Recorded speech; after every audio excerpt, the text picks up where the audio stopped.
പുതിയ വീഡിയോയിലേക്ക് എല്ലാവർക്കും സ്വാഗതം. ഇന്നിവിടെ പ്രവാസികൾക്കുള്ള ഫോറം RA എങ്ങനെയാണ് ഓൺലൈനിലൂടെ പൂരിപ്പിച്ചു സബ്മിറ്റ് ചെയ്യുന്നത് എന്നതിനെക്കുറിച്ചാണ് വിവരിക്കുന്നത്. 18 വയസ്സ് പൂർത്തിയായവരും ഇതുവരെ വോട്ടർ ലിസ്റ്റിൽ പേര് ഉൾപ്പെടാത്തവർക്കുമായി വോട്ടർ ലിസ്റ്റിൽ പേര് ഉൾപ്പെടുത്താനായി ഇലക്ഷൻ കമ്മീഷണറുടെ പോർട്ടലിൽ രജിസ്റ്റർ ചെയ്യേണ്ടതുണ്ട്. പോർട്ടലിൽ ഫോറം 6 എന്നും ഫോറം RA എന്നുമായി 2 ഫോമുകളാണ് ഉള്ളത്. ഫോറം 6 പൂരിപ്പിച്ചു സബ്മിറ്റ് ചെയ്യുന്നതിനെക്കുറിച്ചുള്ള വീഡിയോ ചാനലിൽ ലഭ്യമാണ്. അതിന്റെ ലിങ്ക് ഡിസ്ക്രിപ്ഷനിലും എൻഡ് സ്ക്രീനിലും നൽകുന്നതാണ്. എന്നാൽ ഇന്നിവിടെ പ്രവാസികൾക്കായി സബ്മിറ്റ് ചെയ്യേണ്ട ഫോറം RA എങ്ങനെ സബ്മിറ്റ് ചെയ്യാം എന്നാണ് വിവരിക്കുന്നത്. ഇനി വീഡിയോയിലേക്ക് കടക്കാം. ഗൂഗിളിൽ ECI എന്ന് സെർച്ച് ചെയ്ത് വരുന്ന പേജിൽ നിന്നും ഇലക്ഷൻ കമ്മീഷണറുടെ പോർട്ടലിൽ പ്രവേശിക്കുക. തുടർന്ന് വരുന്ന പേജിൽ ലോഗിൻ ചെയ്യേണ്ടതുണ്ട്. മുമ്പ് രജിസ്റ്റർ ചെയ്തവർ ലോഗിൻ ചെയ്ത് മുന്നോട്ട് പോകുക. ഇതുവരെ രജിസ്റ്റർ ചെയ്യാത്തവർക്ക് എളുപ്പത്തിൽ രജിസ്റ്റർ ചെയ്യാനായി സൈനപ്പിൽ ക്ലിക്ക് ചെയ്ത് വരുന്ന പേജിൽ മൊബൈൽ നമ്പറും ക്യാപ്ചയും നൽകി കണ്ടിന്യൂവിൽ ക്ലിക്ക് ചെയ്ത് വരുന്ന പേജിൽ പേര് നൽകുക. തുടർന്ന് റിക്വസ്റ്റ് OTPയിൽ ക്ലിക്ക് ചെയ്യുക. തുടർന്ന് ലഭിക്കുന്ന OTP നൽകി വെരിഫൈയിൽ ക്ലിക്ക് ചെയ്യുന്നതോടെ രജിസ്റ്റർ പൂർത്തിയാവുന്നതാണ്. പിന്നീട് മൊബൈൽ നമ്പർ നൽകി OTP റിക്വസ്റ്റ് നൽകി ലഭിക്കുന്ന OTP നൽകി ലോഗിൻ ചെയ്യുക. തുടർന്ന് ഫോറം RAയിൽ ക്ലിക്ക് ചെയ്യുക. തുടർന്ന് വരുന്ന പേജിൽ ഇവിടെ ക്ലിക്ക് ചെയ്ത് ഭാഷ സെലക്ട് ചെയ്യാവുന്നതാണ്. തുടർന്ന് സ്റ്റേറ്റ് സെലക്ട് ചെയ്ത് കൊടുക്കുക. പിന്നീട് ജില്ല നൽകുക. പിന്നീട് നിയമസഭാ മണ്ഡലം സെലക്ട് ചെയ്യുക. തുടർന്ന് നെക്സ്റ്റിൽ ക്ലിക്ക് ചെയ്യുക. പിന്നീട് പേര് നൽകുക. പേര് നൽകി ഈ കോളത്തിന് പുറമെ ക്ലിക്ക് ചെയ്യുന്നതോടെ താഴെ മലയാളത്തിൽ പേര് വരുന്നതാണ്. മലയാളത്തിൽ ശരിയായി വന്നില്ലെങ്കിൽ മലയാളത്തിലെ കോളത്തിൽ എഡിറ്റ് ചെയ്ത് മംഗ്ലീഷ് കീബോർഡ് ഉപയോഗിച്ചും മലയാളത്തിൽ ടൈപ്പ് ചെയ്തു കൊടുക്കാവുന്നതാണ്. പിന്നീട് ലാസ്റ്റ് നെയിം ഉണ്ടെങ്കിൽ അതും നൽകുക. ഇവിടെ ശ്രദ്ധിക്കേണ്ടത് സ്റ്റാറിട്ടിട്ടുള്ള ഓരോന്നും നിർബന്ധമായും പൂരിപ്പിക്കേണ്ടതാണ്.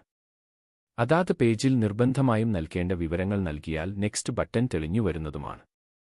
തുടർന്ന് കുടുംബാംഗത്തിന്റെ പേര് നൽകുക. പിന്നീട് അദ്ദേഹവുമായുള്ള ബന്ധം സെലക്ട് ചെയ്യുക. ഉദാഹരണത്തിന് പിതാവിന്റെ പേര് നൽകുകയാണെങ്കിൽ ഇവിടെ ഫാദർ സെലക്ട് ചെയ്തു കൊടുക്കുക. പിന്നീട് ജനന തീയതി കൃത്യമായി നൽകുക.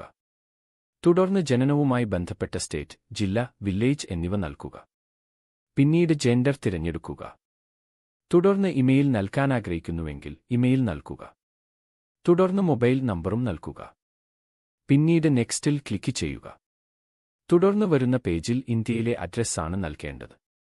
അത് പാസ്പോർട്ടിൽ ഉള്ളതുപോലെ നൽകുക. വീട്ടുപേര്, സ്ട്രീറ്റ്, ടൗൺ, പോസ്റ്റ് ഓഫീസ്, ജില്ല, പിൻ നമ്പർ എന്നിവയാണ് ആവശ്യപ്പെടുന്നത്. പിന്നീട് നെക്സ്റ്റിൽ ക്ലിക്ക് ചെയ്യുക. തുടർന്ന് വരുന്ന പേജിൽ പാസ്പോർട്ടിന്റെ വിവരങ്ങളാണ് നൽകേണ്ടത്. ഇഷ്യൂ ചെയ്ത സ്ഥലം, പാസ്പോർട്ട് നമ്പർ, പാസ്പോർട്ടിന്റെ കാലാവധി, ഇഷ്യൂ ചെയ്ത തീയതി എന്നിവ നൽകുക. ഇഷ്യൂ ചെയ്ത തീയതി നൽകുന്നതോടെ കാലാവധി അവസാനിക്കുന്ന തീയതി ഇവിടെ ഫിൽ ആയി വരുന്നതാണ്. പിന്നീട് നെക്സ്റ്റ് കൊടുക്കുക. പിന്നീട് നിലവിൽ കഴിയുന്ന രാജ്യത്തെ വിസയുടെ വിവരങ്ങൾ നൽകേണ്ടതാണ്.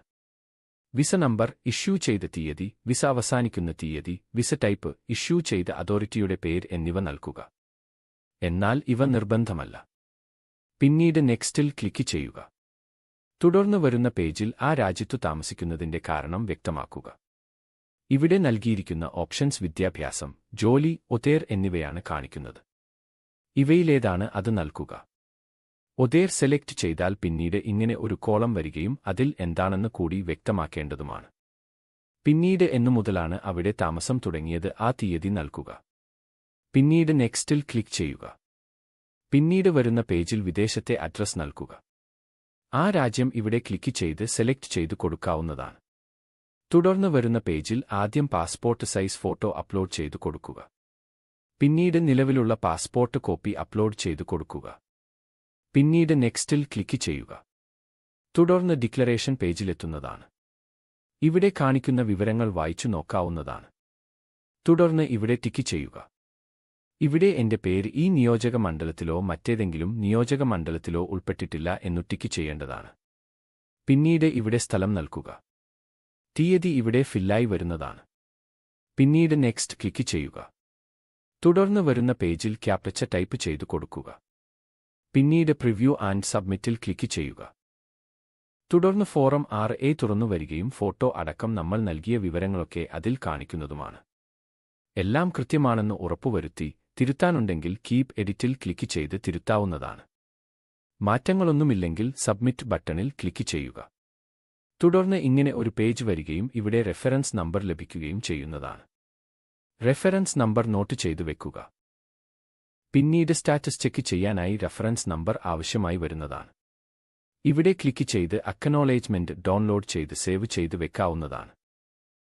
ഇനി സ്റ്റാറ്റസ് ചെക്ക് ചെയ്യാനായി മെയിൻ പേജിൽ നിന്നും അപ്ലിക്കേഷൻ സ്റ്റാറ്റസിൽ ക്ലിക്ക് ചെയ്ത് വരുന്ന പേജിൽ നേരത്തെ ലഭിച്ച റഫറൻസ് നമ്പർ നൽകി സബ്മിറ്റ് ചെയ്താൽ ഇങ്ങനെ ഒരു പേജ് വരികയും ഇവിടെ റഫറൻസ് നമ്പറടങ്ങുന്ന വിവരങ്ങൾ കാണിക്കുകയും സ്റ്റാറ്റസ് ചെക്ക് ചെയ്യാവുന്നതുമാണ്. ഇവിടെ കറന്റ് സ്റ്റാറ്റസിൽ സബ്മിറ്റഡ് എന്നു കാണിക്കുന്നുണ്ട്. ഇവിടെ ക്ലിക്ക് ചെയ്താൽ സബ്മിറ്റഡ് എന്നും തീയതിയും കാണിക്കുന്നതാണ്. വീഡിയോ ഇവിടെ പൂർണ്ണമാവുകയാണ്. വീഡിയോ ഇഷ്ടമായാൽ ഷെയർ ചെയ്യുക. ഇതുപോലുള്ള വീഡിയോകൾക്കായി ചാനൽ സബ്സ്ക്രൈബ് ചെയ്യുക.